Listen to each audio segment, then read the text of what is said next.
الحمد لله رب العالمين والصلاة والسلام على أشرف الأنبياء والمرسلين وعلى آله وصحبه أجمعين ومن تبعهم بإحسان إلى يوم الدين أما بعد فأعوذ بالله السميع العليم من الشيطان الرجيم من همزه ونفخه ونفثه لا إكراه في الدين قد تبين الرشد من الغي فمن يكفر بالطاغوت ويؤمن بالله فقد استمسك بالعروة الوثقى لا انفصام لها والله سميع عليم الله ولي الذين آمنوا يخرجوهم من الظلمات إلى النور والذين كفروا أولياءهم الطاغوت يخرجونهم من النور إلى الظلمات أولئك أصحاب النار هم فيها خالدون ألم تر إلى الذي حاج إبراهيم في ربه أن آتاه الله الملك إذ قال إبراهيم ربي الذي يحيي ويميت قال أنا أحيي وأميت قال إبراهيم فإن الله يأتي بالشمس من المشرق فأت بها من المغرب فبهت الذي كفر والله لا يهدي القوم الظالمين وكالذي مر على قرية وهي خاوية على عروشها قال أن يحيي هذه الله بعد موتها فأمتها الله 100 عام ثم بعث قال كم لبثت قال لبثت يوما أو بعد يوم قال بل لبثت 100 عام فانظر إلى طعامك وشرابك لم يتسنى وانظر إلى حمارك ولنجعلك آية للناس وانظر إلى العظام كيف ننشزها ونكسوها لحما فلما تبين له قال أعلم أن الله على كل شيء قدير وإذ قال إبراهيم ربي أرني كيف تحيي الموتى قال أولم تؤمن قال بلى ولكن ليطمئن قلبي قال فخذ 4 من الطير فصرهن إليك ثم اجعل على كل جبل منهن جزءا ثم ادعوهن يأتينك سعيا واعلم أن الله عزيز حكيم مثل الذين ينفقون أموالهم في سبيل الله كمثل حبة أنبتت 7 سنابل في كل سنبلة 100 حبة والله يضاعف لمن يشاء والله واسع عليم. محترم عزیز طالب علموں، السلام علیکم ورحمۃ اللہ وبرکاتہ. سورۃ البقرہ آپ کے سامنے الحمدللہ تفسیر کے ساتھ جو ہے وہ بیان کی جا رہی ہے، اور اللہ تعالیٰ کے بڑا احسان ہے کہ ہم بس سورۃ البقرہ کے بالکل اختتام پر ہیں. آج نہیں تو کل انشاءاللہ الرحمن ہماری یہ سورۃ البقرہ جو ہے مکمل ہو جائے گی. یہ جو ابھی جو آیتیں چل رہی ہیں، پچھلی جو آیتیں شروع میں جو تھیں، جو بالکل ابتدا میں جب ہم نے شروع کیا تھا تو سورہ فاتحہ دعا کے بعد جو ہے اللہ تبارک و تعالیٰ نے 3 قسم کے لوگوں کے حوالے سے بات کی تھی. ایک وہ لوگ تھے جو ایمان والے تھے، فرمایا اولئک هم المفلحون، وہ کامیاب تھے. پھر کافروں کے حوالے سے ذکر کیا گیا تو فرمایا کہ ان کی آنکھوں پر ہم نے جو ہے وہ پردہ ڈال دیا ہے اور ہم نے ان کے دلوں پر مہر لگا دی ہے. اور پھر منافقین کا ذکر کیا تو فرمایا کہ یہ اپنی گمراہیوں کے اندر اور اپنی سرکشیوں کے اندر بہے چلے جا رہے ہیں. پھر اس کے بعد رب العزت نے سابقہ امتوں کا ذکر شروع کیا، یہود کا، اور اس کے اندر پوری ڈیٹیل کے ساتھ 82 آیتیں، قریب 82 آیتوں کے اندر اللہ پاک نے یہود کا ذکر فرمایا کہ یہودیوں نے موسیٰ علیہ السلام کو کتنا تنگ کیا، ان پر اللہ پاک نے کتنے بڑے انعامات کیے. پھر اس کے بعد جو ہے ہم جب آگے بڑھے تو اللہ تبارک و تعالیٰ نے جو ہے تحویل قبلہ کا ذکر کیا. تحویل قبلہ کے بعد جو احکامات کی جو اللہ پاک نے جو ہے نا ایک کے بعد ایک امت مسلمہ سے خطاب کر کے ان کی اصلاح کی کہ امت مسلمہ کہیں ان روش کا شکار نہ ہو جائے، ان افعال اور ان اعمال کا شکار نہ ہو جائے کہ جس اعمال کی وجہ سے جو ہے یہود اور نصارہ کو مغضوب علیہم الضالین، مغضوب اور ضال کا جو ہے خطاب ملا تھا. کہیں ایسا نہ ہو کہ امت مسلمہ جو ہے اپنے وقت کے اپنے جو نبی ہیں رسول اللہ صلی اللہ علیہ وسلم ان کی مخالفت کر کے کہیں گمراہ نہ ہو جائیں. پھر یہ سارے احکامات گزرے، چلتے گئے تو جیسے ہی ہم نے تلک الرسل پڑھا تو اللہ پاک نے چیپٹر کو جو ہے مزید جو ہے آگے بڑھایا اور وہاں پر رسولوں کا بیان شروع ہو گیا، اور پھر اس کے بعد ہم نے رسولوں کے بیان کے بعد ہم نے توحید باری تعالیٰ آیت الکرسی کے حوالے سے جو ہے ہم نے یہ بات سنی۔ اچھا، یہاں پر نقطہ یہ ہے کہ پہلے توحید آنی چاہیے، پھر بعد میں جو ہے وہ رسالت ہونی چاہیے، جبکہ اللہ پاک نے یہاں پر پہلے رسالت کا ذکر کیا اور پھر اس کے بعد توحید کا ذکر کیا۔ تو اس کا معنی یہ ہے، اس کی جو ہے وہ تطبیق یہ ہے کہ اللہ تبارک و تعالیٰ یہ جو ہے یہ بھی واضح کر رہے ہیں کہ تمہیں توحید رسول سکھائے گا، اسی لیے پہلے رسول پر ایمان لاؤ گے تو رسول تمہیں ایمان اور توحید سکھائے گا۔ اسی لیے امام بخاری رحمۃ اللہ علیہ نے کتاب الایمان سے پہلے کتاب الوحی کا باب جو ہے وہ ذکر کیا ہے کہ پہلے تم نبی پاک صلی اللہ علیہ وسلم پر ایمان لاؤ، اپنے نبی پر ایمان لاؤ، نبی تمہیں ایمان کی تعمیر، ایمان کے معاملات، ایمان کے جو احکامات ہیں اس کے حوالے سے جتنے بھی ضوابط ہیں وہ نبی تمہیں بتائے گا۔ تو اللہ تبارک و تعالیٰ کی ذات نے جو ہے یہاں پر پہلے نبیوں کا ذکر کیا کہ لا نفرق بین احد منہم، ہم کسی ایک رسول میں بھی تفریق نہیں کرتے، ایمانیات کے اعتبار سے ہم سب کے اوپر ایمان لاتے ہیں۔ پھر اس کے بعد اللہ نے توحید کا ذکر کیا، توحید کے بعد رب العزت والجلال اب آگے مزید جو ہے اس کا ذکر فرما رہے ہیں کہ جس کا ہم کہتے ہیں طاغوت کے حوالے سے اللہ تبارک و تعالیٰ نے یہاں پر کچھ باتیں ذکر کی، اور پھر اس کے بعد اللہ تبارک و تعالیٰ جو ہے اپنی وحدانیت اور قیامت کے دن دوبارہ اٹھنے کے حوالے سے تین یکے بعد دیگرے جو ہے اللہ پاک مثالیں بیان کر رہے ہیں، تین مثالیں، ابراہیم علیہ السلام کی 2 مثال اور ایک مثال عزیر علیہ السلام کی۔ پھر اس کے بعد فوراً اللہ تبارک و تعالیٰ جو ہے وہ آگے جا کر جو ہے اس کے بعد انفاق فی سبیل اللہ کا ذکر فرمایا کہ تمہیں اللہ کے راستے میں کیسے خرچ کرنا ہے، تمہیں اللہ تعالیٰ کے راستے میں دینے کے لیے نیتیں کیسے ہونی چاہیے، کس قسم کے عوامل تمہیں اختیار کرنے چاہیے، قبولیت کے لیے کیا شرائط ہیں، صدقے کے لیے کیا شرائط ہے۔ تو انشاءاللہ تعالیٰ ہم عنقریب ان آیتوں کو بھی پڑھیں گے۔ فرمایا لا اکراہ فی الدین، کہ دیکھو دین میں کوئی زبردستی نہیں ہے، دین میں کوئی زبردستی نہیں ہے۔ قد تبین الرشد من الغی، یقیناً اللہ تبارک و تعالیٰ نے جو ہے سیدھی راہ کو ٹیڑھی راہ سے الگ کر دیا ہے۔ اب یہاں پر فرمایا کہ دین میں زبردستی نہیں ہے۔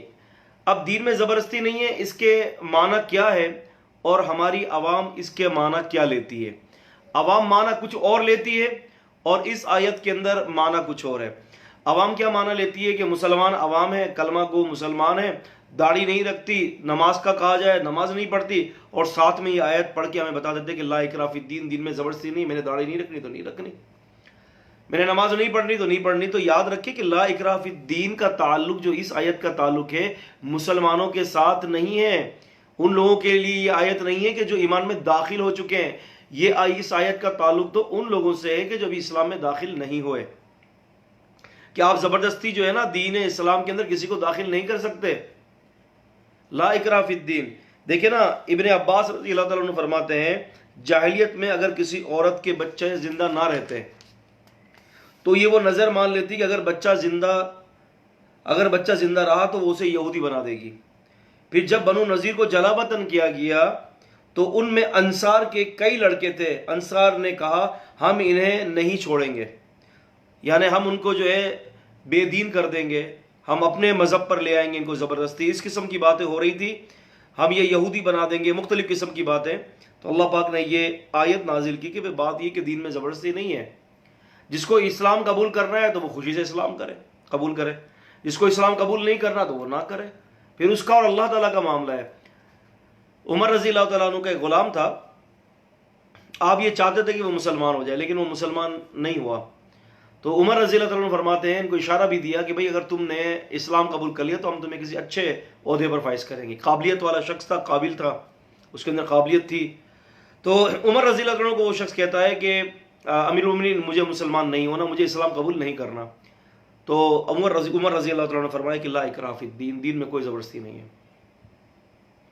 تو فرمایا قد تبین الرشد من الغی، اللہ تعالیٰ نے سیدھی راہ کو ٹیڑھی راہ سے الگ کر دیا ہے، آپ کے لیے واضح کر دیا ہے کہ آپ جو ہے کتاب اور سنت کیا ہے اور تقلید کا جمود کیا ہے اور آباء و اجداد کی تقلید کیا ہے، اپنے جو ہے وہ جو ہے من پسند جو ہے وہ شخصیات کی اتباع کیا ہے، یہ ساری باتیں اللہ نے واضح کر دی ہیں، کتاب اور سنت کو الگ کر دیا ہے، فرمایا کہ سیدھی راہ ٹیڑھی راہ سے الگ کر دی ہے۔ من شاء فلیؤمن ومن شاء فلیکفر، جو چاہتا ہے ایمان لے آئے، جو چاہتا ہے انکار کر دے، اس کو اللہ پاک نے اس بات کا مکمل طور پر اختیار دیا ہے۔ تو فرمایا کہ دیکھو دین میں زبردستی نہیں ہے، لا اکراہ فی الدین، دین میں کوئی زبردستی نہیں ہے. قد تبین الرشد من الغی، اللہ تعالیٰ نے واضح کر دیا سیدھی راہ کو ٹیڑھی راہ سے. فمن یکفر بالطاغوت، پس جو کوئی انکار کر دے گا طاغوت کا. طاغوت کا انکار یہ ایمانیات کی سب سے پہلی سیڑھی ہے. آپ نے کلمہ کیا پڑھا ہے؟ لا الہ الا اللہ. اس میں جو ہے نفی بھی ہے اور اس میں اثبات بھی ہے. لا الہ، اللہ تعالیٰ کے سوا کوئی الہ نہیں ہے. لا آپ نے کیا کر دیا؟ نفی کر دیا. اللہ تعالیٰ کے علاوہ کوئی بھی نہیں ہے آپ کا رب، اللہ کے علاوہ کوئی معبود نہیں ہے، اللہ تعالیٰ کے علاوہ کوئی مشکل کشا، کوئی حاجت روا، کوئی داتا، کوئی دستگیر، کوئی جو ہے اللہ تعالیٰ کے علاوہ عالم الغیب نہیں ہے. تو رب العزت فرماتے ہیں کہ پہلے انکار کر دو، پہلے تم نے انکار کرنا ہوگا، لا کر کے انکار کر دو. فرمایا کہ لا الہ الا اللہ، پھر انکار کے بعد پھر اس بات کی طرف آؤ کہ جی اللہ تعالیٰ ہے سب کچھ.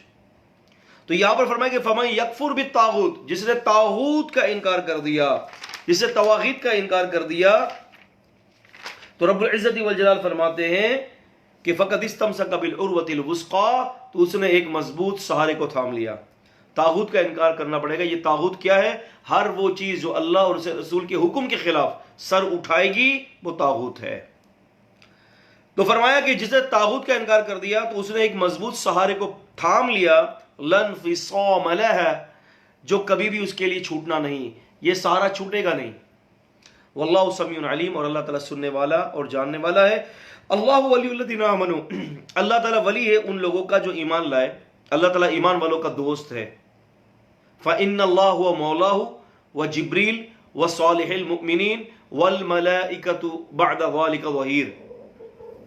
سورہ تحریم میں اللہ تبارک و تعالیٰ نے فرمایا کہ اللہ تعالیٰ مسلمانوں کا مولا ہے، مددگار ہے، اور مسلمانوں کے جو حمایتی ہیں وہ فرشتے بھی ہیں، اور یہ مسلمان خود ایک دوسرے کے حمایتی ہیں. لیکن فرمایا کہ اللہ تعالیٰ آپ کا مددگار ہے، اللہ تعالیٰ آپ کا خوب کارساز ہے.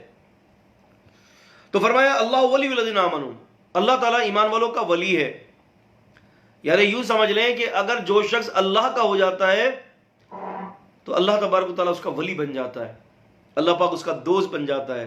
رسول اللہ صلی اللہ علیہ وسلم نے فرمایا نا کہ ایسے لوگ ہوتے ہیں، اللہ کے ولیوں کا ذکر کیا جا رہا ہے، ایسے لوگ ہوتے ہیں، نبی علیہ السلام فرماتے ہیں کہ جو اللہ تبارک و تعالیٰ کی قسم کھا لیتے ہیں تو اللہ تعالیٰ ان کی قسموں کو پورا کر دیتا ہے. اللہ تعالیٰ نہیں دیکھتا، اللہ تعالیٰ جو ہے جسموں کی طرف، مال کی طرف، چہروں کی طرف، اس کی طرف نہیں دیکھتا. اللہ تعالیٰ تو دل کو دیکھتا ہے. ایک صحابی تھے نا، مسند احمد کے اندر ایک حدیث ہے، کالے حبشی سے صحابی تھے، وہ باہر ٹھیلے پہ کوئی چیز بیچ رہے تھے. پیچھے رسول صلی اللہ علیہ وسلم آئے اور آپ نے ان کی آنکھوں پر ہاتھ رکھ دیا. آپ نے پوچھا بتاؤ کون؟ تھوڑا سا جو ہے انہوں نے سوچنا شروع کیا، پھر بعد میں کہا کہ اللہ کے رسول صلی اللہ علیہ وسلم ہے. تو آپ نے فرمایا لوگوں میں اس کو بیچ رہا ہوں، کون لے گا؟ یہ اس کو، غلام کو کون لے گا مجھ سے؟ تو ان صحابی نے کہا کہ اللہ کے رسول رہنے دیں، مجھے کون لے گا؟ نہ میرا حسب نسب کا کوئی پتہ چلا ہے، نہ کوئی اتنا بڑا حسب ہے میرا، کوئی نہ اتنا بڑا کوئی نسب ہے میرا، نہ کوئی امیر ہوں میں، نہ میرے پاس خوبصورتی ہے، نہ میرے پاس مال ہے، کچھ بھی تو نہیں ہے. رہنے دے، اللہ کی سو میرا کیا دے گا کوئی شخص. اللہ کے نبی صلی اللہ علیہ وسلم نے فرمایا کہ بات یہ ہے کہ تیری قدر و قیمت اللہ کے نزدیک بہت ہے. کوئی تمہارے کسی کے نزدیک تمہارا کوئی مقام ہو کہ نہ ہو، لیکن اللہ کے نزدیک تمہارا مقام بہت بڑا ہے. اللہ تبارک و تعالیٰ تم سے بڑی محبت رکھتے. کیوں؟ ان اللہ لا ينظر الى صورکم ولا الى اجسامکم ولکن ينظر الى قلوبکم واعمالکم. اللہ تعالیٰ تمہارے چہروں اور تمہارے جسموں کی طرف نہیں دیکھتے، اللہ تعالیٰ تمہارے عملوں کی طرف دیکھتے ہیں. عمل سیدھے ہو جائے، تقوی آ جائے، اللہ کا ڈر آ جائے تو بس سمجھ لیں کہ کایا پلٹ جاتی ہے. اللہ تعالیٰ جس کو اپنا ولی بنا لیتا ہے نا تو بس اس کا تو بیڑا پار ہو گیا. تو فرمایا کہ اللہ ولی الذین آمنوا، اللہ تعالیٰ ایمان والوں کا ولی ہے. یخرجوا من الظلمات الی النور، اللہ تعالیٰ کا کام کیا ہے کہ اللہ تعالیٰ بندوں کو اندھیروں سے نکال کر نور کی طرف لے آتا ہے. اور فرمایا کہ والذین کفروا، اور جو کافر ہیں، اولیاءہم الطاغوت، جو طاغوت کے ولی ہیں، ان کا کیا کام ہے؟ یخرجوہم من النور الی الظلمات، کہ یہ ہدایت کے نور سے لوگوں کو نکال کر گمراہی کے اندھیروں میں جھونک دیتے ہیں. اولئک اصحاب النار، یہ وہ لوگ ہیں کہ جو جہنم والے ہیں. یہ سب گمراہی ہے، اس کا انکار کرنا پڑے گا، ایک توحید کی طرف آنا پڑے گا. قد کانت لکم اسوۃ حسنہ فی ابراہیم والذین معہ اذ قالوا لقومہم انا براء منکم ومما تعبدون من دون اللہ، کہ ابراہیم علیہ السلام اور ان کے ساتھیوں کے اندر تمہارے لیے ایک بہت بڑی، اللہ تعالیٰ فرماتے ہیں کہ اسوہ ہے، انہوں نے اپنی قوم سے کیا کہا کہ ہم تم سے بیزار ہیں، جو تم اللہ تعالیٰ کے جو ہے ساتھ شرک کرتے ہو. بدع بیننا وبینکم العداوہ والبغضاء یوم القیامہ ابدا، کہ تم میں اور ہمارے درمیان جو ہے بغض اور عداوت ابتدا ہو گئی ہے.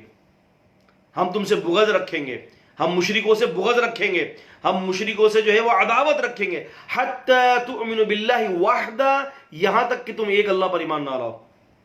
الا قول ابراہیم لابیہ لاستغفرن لک وما املک لک من اللہ من شیء ربنا علیک توکلنا والیک انبنا والیک المصیر، سوائے ابراہیم علیہ السلام کے قول کے کہ انہوں نے اپنے والد سے کہا تھا کہ میں آپ کے لیے عنقریب استغفار کروں گا، اور میرے اللہ ہمیں آپ کی طرف ہی لوٹ کر جانا ہے اور ہم آپ پر ہی توکل و بھروسہ رکھتے ہیں. لیکن اللہ نے فرمایا کہ جب ابراہیم علیہ السلام کو پتہ چل گیا کہ ان کے والد اللہ کے دشمن ہیں، تو پھر ابراہیم علیہ السلام نے کبھی بھی ان کے لیے بخشش کی دعا نہیں کی.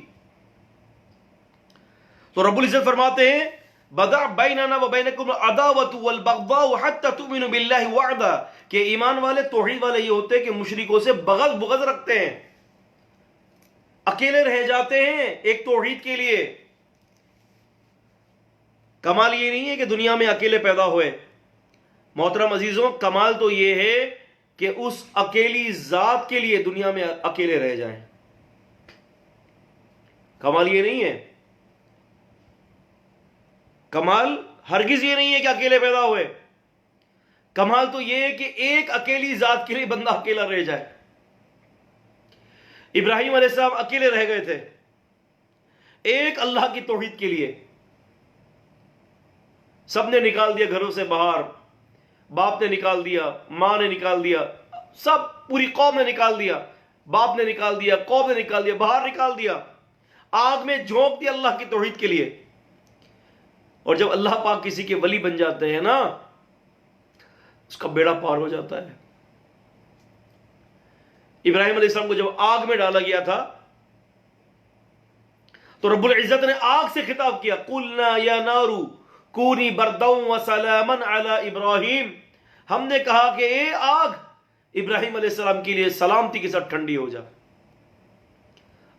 ہم اللہ کے ولی بن کے تو دیکھیں، ہم اللہ کے تو بن کے دیکھیں، ہم تو اللہ کے ہیں ہی نہیں. ہم تو رب العزت کی وہ قدر ہی نہیں کرتے جو اس کی قدر کرنے کا حق ہے. وما قدر اللہ حق قدرہ، لوگوں تم نے اللہ کی قدر نہ کی جیسے کہ قدر کرنے کا حق ہے. ما لکم لا ترجون للہ وقارا وقد خلقکم اطوارا، تمہیں کیا ہو گیا ہے کہ تمہارے دل میں اللہ کا وقار نہیں رہا، حالانکہ اس نے تمہیں طرح طرح سے مختلف اطوار میں پیدا کیا ہے. اللہ کی قدر ہی نہیں ہے، اللہ سے محبت ہی نہیں ہے. گناہ کرتے تو کرتے چلے جاتے ہیں، گناہ کرتے تو سرکشیوں پر چلے جاتے ہیں. اللہ سے محبت کرنا ہم سیکھیں، اللہ کے ولی بننا ہم سیکھیں. اللہ کی قسم، جب ہم اللہ کے ولی بنیں گے نا تو ولایت نصیب ہو جائے گی. رب العزت والجلال نے فرمایا سورۃ یونس میں، سورہ 10 کی آیت نمبر 62 اور 63 میں، الا ان اولیاء اللہ لا خوف علیہم ولا هم يحزنون الذين آمنوا وكانوا يتقون. سنو، اللہ کے ولی تو بے خوف اور بے غم ہوں گے. اور اللہ کا ولی کون ہوتا ہے؟ جو ایمان لانے کے بعد پوری زندگی تقوی کی حالت میں گزار دیتا ہے. تو ایسا شخص جو ہے جب پوری زندگی تقوی کی حالت میں گزارتا ہے تو اللہ اس کا ولی بن جاتا ہے. تو فرمایا کہ جس کا اللہ ولی ہوتا ہے تو اللہ تعالیٰ اس کو اندھیرے میں نہیں رہنے دیتا، اللہ تعالیٰ اس کی پوری زندگی اس کی رہنمائی فرماتا ہے، اس کو گمراہی سے نکال دیتا ہے، اس کو ہدایت کی طرف گامزن کر دیتا ہے.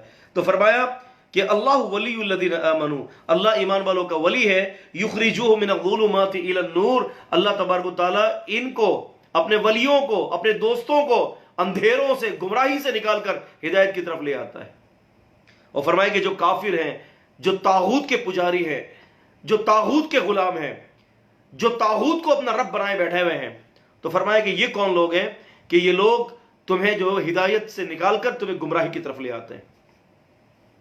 اولئک اصحاب النار، فیصلہ دے دیا یہ جہنم والے ہیں، ہم فیہا خالدون، وہ اس جہنم میں ہمیشہ ہمیشہ رہیں گے۔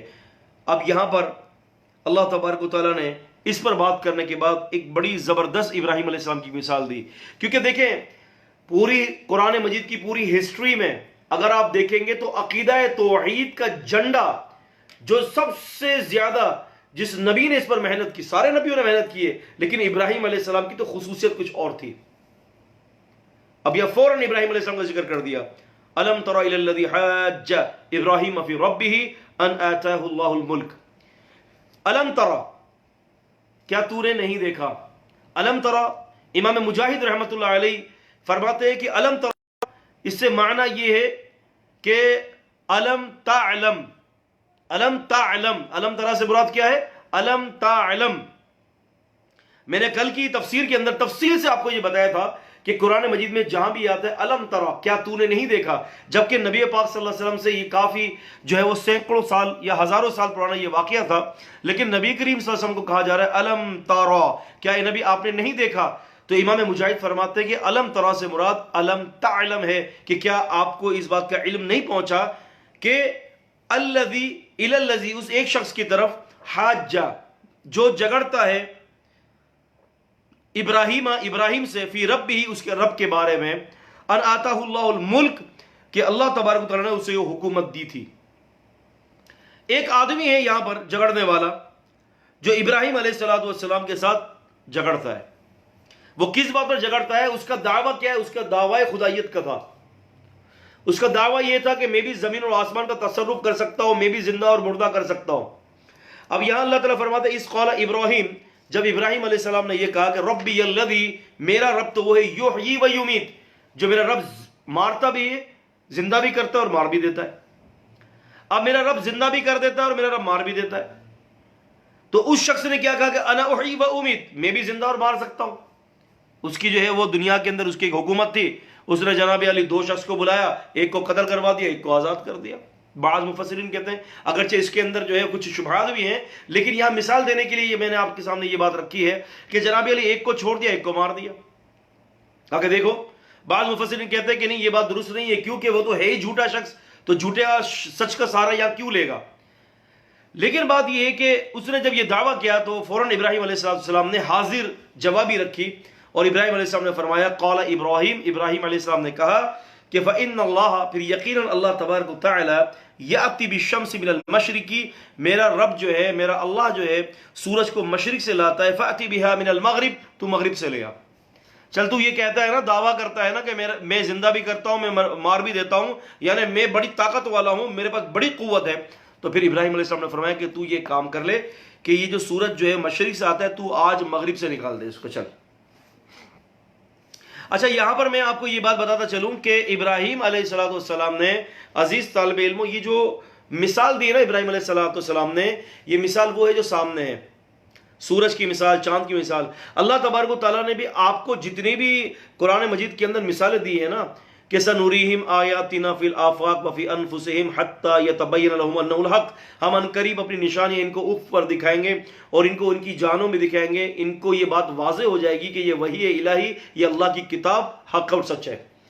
تو یہاں پر آپ یہ دیکھیں کہ اللہ تبارک و تعالیٰ نے جب بھی اپنی نشانیوں کا ذکر فرمایا تو اللہ پاک نے انہی نشانیوں کا ذکر فرمایا کہ جو آپ کی اپروچ میں ہے۔ اللہ تبارک و تعالیٰ نے یہ نہیں کہا کہ جناب علی یہ سورج سے اوپر جو ہے وہ ایک الگ جو ہے وہ M1 ہے، یا سورج سے اوپر جو ہے مختلف قسم کے اتنے بڑے بڑے سیارے ہیں، ٹھیک ہے، بعض لوگ یہ اس کا دعویٰ کرتے ہیں، ہم نے دیکھا ہے، تو ہم اس کی تصدیق بھی نہیں کرتے اور اس کی تکذیب بھی نہیں کرتے، لیکن اللہ تبارک و تعالیٰ کی جو کتاب ہے نا قرآن، دراصل یہ قرآن سائنس کی کوئی کتاب نہیں ہے، نہیں پڑھا رہا۔ اللہ تبارک و تعالیٰ دراصل آپ کو جو ہے نا یہاں ان آیات کے اندر جو ہے اپنی قدرت کا مظاہرہ کروا رہا ہے، اور وہ چیزیں اللہ تعالیٰ آپ سے خطاب کر رہا ہے کہ جو ہر زمانے میں نظر آتی ہے۔ اللہ تعالیٰ چاہے تو آپ کو سورج کے پیچھے والی دنیا بھی دکھا دے اور اس کا ذکر کر دے۔ اب دیکھیں نا، ایک اور بھی بات بتاتا چلوں کہ اللہ تبارک و تعالیٰ اور اس کے نبی علیہ السلام نے جو بھی کتاب اور سنت کے اندر مثالیں دی ہیں، وہ لوگوں کو سامنے دیکھتے ہوئے مثالیں دی ہیں۔ اب نبی علیہ السلام فرماتے ہیں مثال کے طور پر کہ جنت کے اندر ایک درخت ہے، ٹھیک ہے، جنت کے اندر ایک درخت ہے، اتنا لمبا درخت ہے، اتنا لمبا سا ہے کہ ایک گھوڑ سوار دوڑتا رہے تو 500 سال تک اس کے سائے سے نہیں نکلے گا.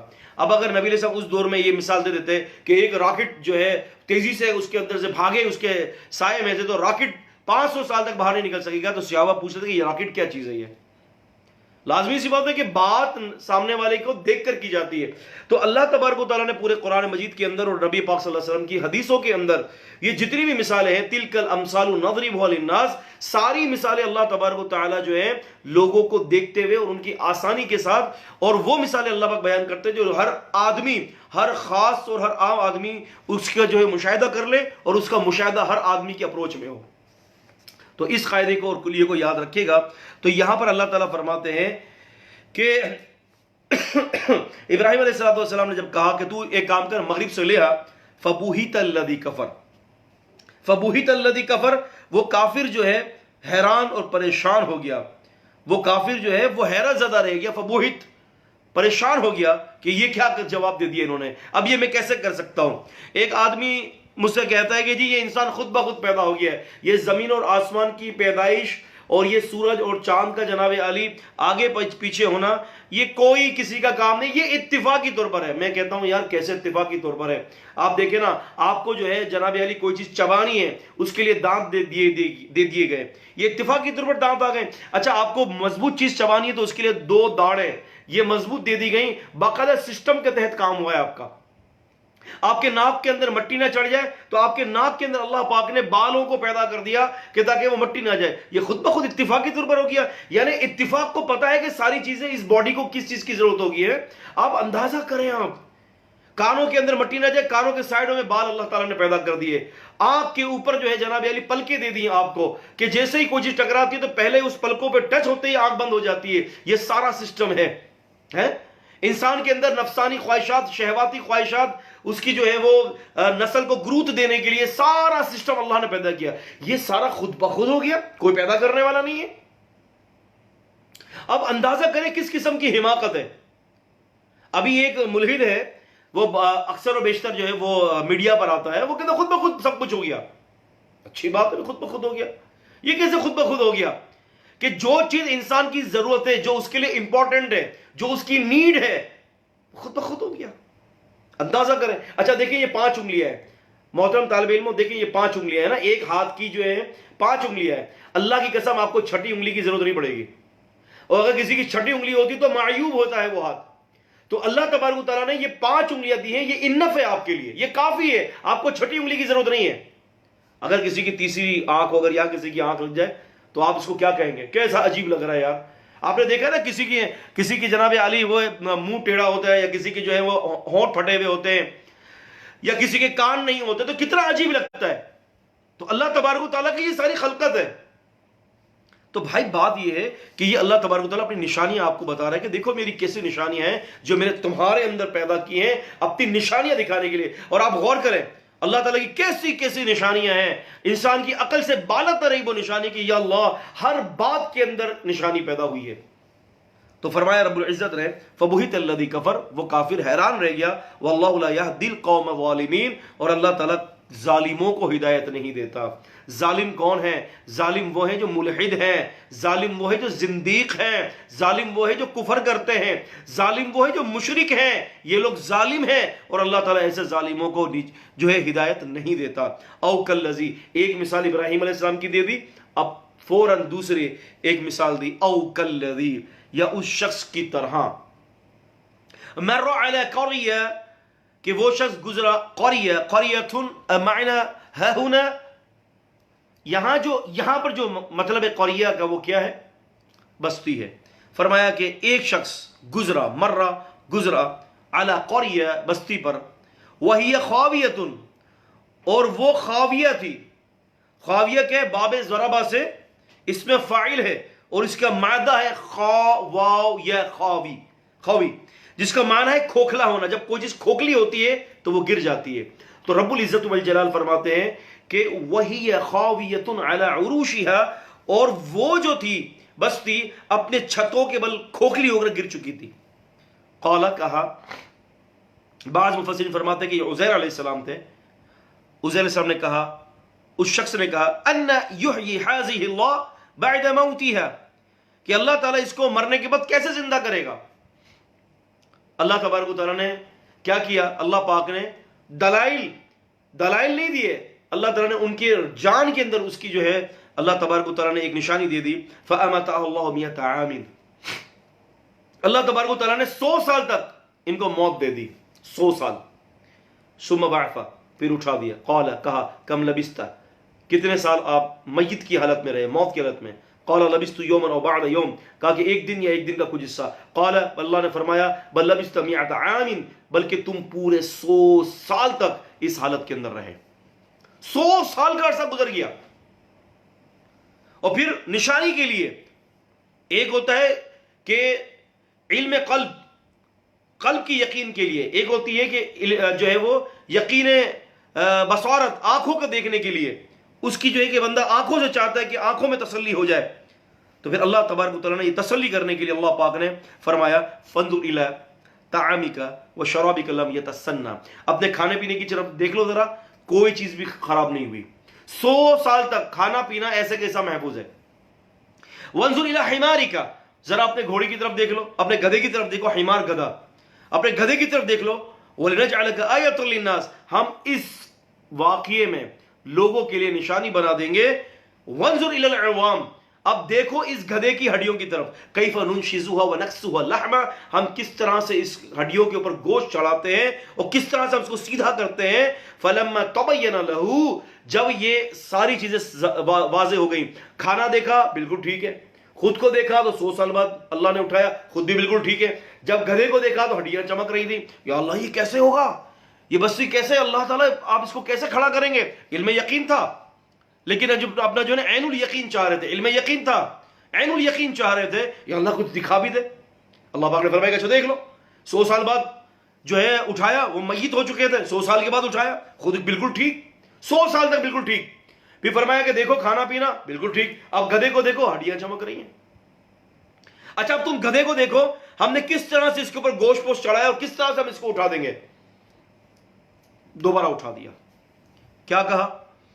فَلَمَّا تَبَيَّنَ لَهُ، پھر جب ان کے لیے یہ بات ظاہر ہو گئی، تبین بین، یعنی ان کے اوپر یہ بات ظاہر ہوگی کہ کیسے اللہ تعالیٰ جو ہے مردوں کو اٹھاتا ہے. تو قال، کہا، اعلم، میں جان گیا، ان اللہ، یہ کہ اللہ تعالیٰ، بے شک اللہ تعالیٰ، علی کل شیء قدیر، ہر چیز پر قادر ہے.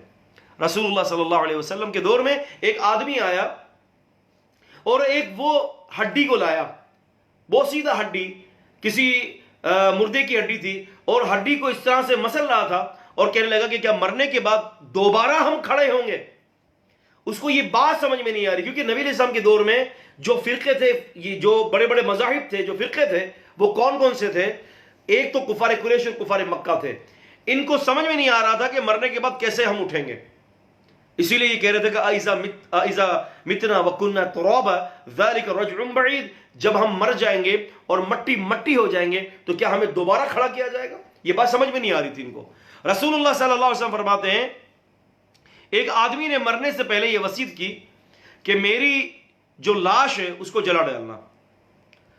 اس کو جلانے کے بعد جب وہ راکھ ہو جائے تو آدھی راکھ کو پانی میں بہا دینا اور آدھی راکھ کو پانی میں بہا دینا اور آدھی راکھ کو جو ہے ہوا میں اڑا دینا. اب یہی ہوا جناب علی، اور ان کی جو ہے باقاعدہ وصیت کو قبول کیا گیا. وصیت کو قبول کرنے کے بعد اللہ پاک نے پانی کو حکم دیا کہ اس کی راکھ کو جمع کرو. پھر اللہ تبارک و تعالیٰ نے حکم دیا ہوا کو کہ اس کی راکھ کو جمع کرو. راکھ جمع ہو گئی، اللہ پاک نے اپنے حکم سے اس کو دوبارہ کھڑا کر دیا. اللہ تعالیٰ نے کہا کہ ایسا کیوں کیا تھا تو نے؟ کہا کہ یا اللہ اس لیے کہ میں آپ کو کیسے اپنا جواب دیتا، اپنے حساب کا کیسے جواب دیتا. اے اللہ میرے اعمال صحیح نہیں تھے، اس لیے آپ کے عذاب کے ڈر کی وجہ سے یا اللہ، آپ کی گرفت کی وجہ سے یا اللہ، کہ میں آپ کو کیا جواب دوں گا. اللہ کے رسول نے فرمایا کہ یہ بات اللہ کو پسند آ گئی اور اللہ پاک نے اس کی مغفرت کر دی. اب اس سے یہ پتہ چلتا ہے کہ مرنے کے بعد اللہ تبارک و تعالیٰ جو ہے انسان کو زندہ کر دیں گے. اب یہاں پر ہم کچھ باتیں ذیل میں کریں گے. ایک بات تو یہ ہے کہ ایک تو منکرین عذاب قبر ہے، نعم، ہم الذین فینا ویسکرون فی پاکستان میں رہتے ہیں اور ہمارے اندر ہی یہ لوگ ہیں. ہم یقولون نحن المسلمون، وہ کہتے ہیں کہ ہم مسلمون ہیں. تو گزارش یہ کرنی ہے کہ عذاب قبر کے حوالے سے اب یہاں سے ہمارے پاس کچھ ہے. وہ یہ کہ وہ لوگ یہ کہتے ہیں کہ عذاب قبر یہاں نہیں ہوتا. وہ یہ کہتے ہیں کہ عذاب قبر جو ہے وہ یہاں پر نہیں ہوتا. عذاب قبر جو ہے کہیں دوسری کسی برزخ کے اندر ہوتا ہے, یہاں نہیں ہوتا. کیونکہ اس مٹی کے اندر جو مل جاتا ہے دوبارہ کھڑا نہیں ہوگا. میں یہاں پر علمی بحث کرنے سے پہلے میں یہاں پر آپ کو ایک بات بتا دوں. یہ عذاب قبر کے جو منکر ہے نا, یہ ہے مسعود الدین عثمانی, کیواڑی والے. کیپٹن اور ڈاکٹر بھی تھے, کیپٹن بھی تھے, کیپٹن ڈاکٹر, غالباً MBBS ڈاکٹر تھے وہ, مسعود الدین عثمانی. ان کا جو تعلق جو ہے بہت پہلے تو انہوں نے انکار نہیں کیا تھا عذاب قبر کے حوالے سے ان حقیقتوں کا کہ جن حقیقتوں کا رسول اللہ صلی اللہ علیہ وسلم نے ذکر فرمایا. تو مجھے میرے استاد نے جو قاری بشیر ہیں حفظہ اللہ تعالی, ابھی اس وقت یہ جو ہے کورنگی میں ہوتے ہیں, تو وہ انہوں نے بتایا کہ میرے گھر پر یہ آئے تھے مسعود الدین عثمانی. تو مجھے یہ پتا چلا کہ یہ عذاب قبر کا انکار کر رہے ہیں, ان احادیث کا کہ جہاں عذاب قبر کا ذکر ہے. تو قاری بشیر صاحب نے یہ کہا کہ میں نے ان سے یہ کہا کہ بھئی دیکھیں, آپ کو اگر عذاب قبر کا مسئلہ سمجھ میں نہیں آ رہا نا, تو آپ کیا کریں کہ حدیثوں کا انکار مت کریں, آپ کیا کریں کہ اس کو جو ہے متشابہات میں ڈال دیں کہ بھئی یہ ہماری سمجھ میں آنے والی بات نہیں ہے, ہم مانتے ضرور ہیں لیکن ہم اس کی کوئی تعویل نہیں کریں کہ یہ متشابہات ہے, لیکن آپ انکار نہ کریں. تو قاری بشیر صاحب نے کہا حفظ اللہ تعالی کہ کچھ عرصے بعد انہوں نے اس کے اوپر ایک کتاب لکھ دی اور انہوں نے صاف انکار کر دیا کہ عذاب قبر اس دنیا کے اندر نہیں ہوتا. وہ یہ کہتا ہے کہ اس لیے نہیں ہوتا کہ بندہ مٹی ہو جاتا ہے اور قبر مٹی کے اندر مل جاتا ہے تو کیسے یہ کھڑا ہوگا. تو یہ بالکل کفار قریش اور کفار مکہ والا عقیدہ ہے. ان کو شک تھا اللہ تبارک و تعالیٰ کو, اب اللہ تبارک و تعالیٰ کے دوبارہ کھڑے ہونے پر, اور مسعود الدین عثمانی صاحب کو بھی شک تھا. تو عزیزان قدر, میرے رب نے یہاں پر اس بات کی وضاحت کر دی, میرے اللہ نے اس بات کی وضاحت کر دی کہ میں یہ کر سکتا ہوں. اور اللہ تعالیٰ نے قرآن مجید میں فرمایا کہ منہا خلقناکم فیہا نعیدکم ومنہا نخرجکم تارۃ اخری. فرمایا ہم نے اسی مٹی سے تمہیں پیدا کیا, اسی مٹی میں تمہیں ملا دیں گے اور اسی مٹی سے تمہیں دوبارہ کھڑا کر دیں گے. تو فرمایا رب العزت نے کہ انہوں نے کہا کہ اللہ تعالیٰ میں جان گیا کہ آپ ہر چیز پر قادر ہیں. پھر ایک تیسرا واقعہ ابراہیم علیہ السلام کا پھر ذکر کر دیا. وَإِذْ قَالَ إِبْرَاهِيمُ رَبِّ أَرِنِي كَيْفَ تُحْيِي الْمَوْتَى.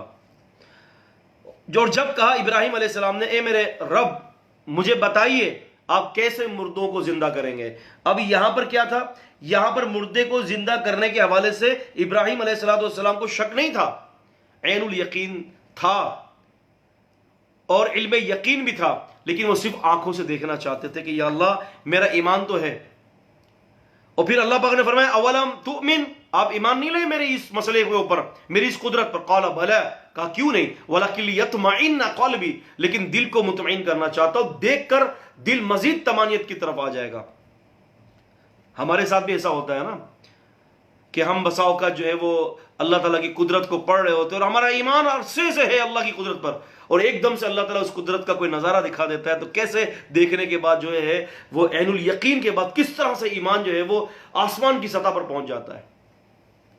تو ابراہیم علیہ السلام یہی فرما رہے تھے کہ یا اللہ میں تو اللہ پاک آپ کی ہر بات پر ایمان لائے ہوں, میں نے تو قربانیاں دی اللہ آپ کے لیے, اے اللہ صرف دل کا اطمینان چاہتا ہوں. تو پھر اللہ نے فرمایا کہ فخذ اربعۃ من الطیر, 4 پرندے لے لیں, فصرہن الیک, بس اس کو آپ جو ہے نا فصرہن الیک, اس کو ہلائیں, اس کو ٹکڑے ٹکڑے کر کے, سمجھ علی جبل علی کل جبل منہن جزء, ٹکڑے ٹکڑے کر کے اس کو ہلا کر پہاڑوں پر رکھ دیں. ہلا کر مقصد یہ ہے کہ یہ 4 پرندے کو کاٹیں, اس کا قیمہ بنائیں, اس کی بوٹیاں بنائیں اور سب کو ایک دوسرے کے ساتھ مکس کر دیں.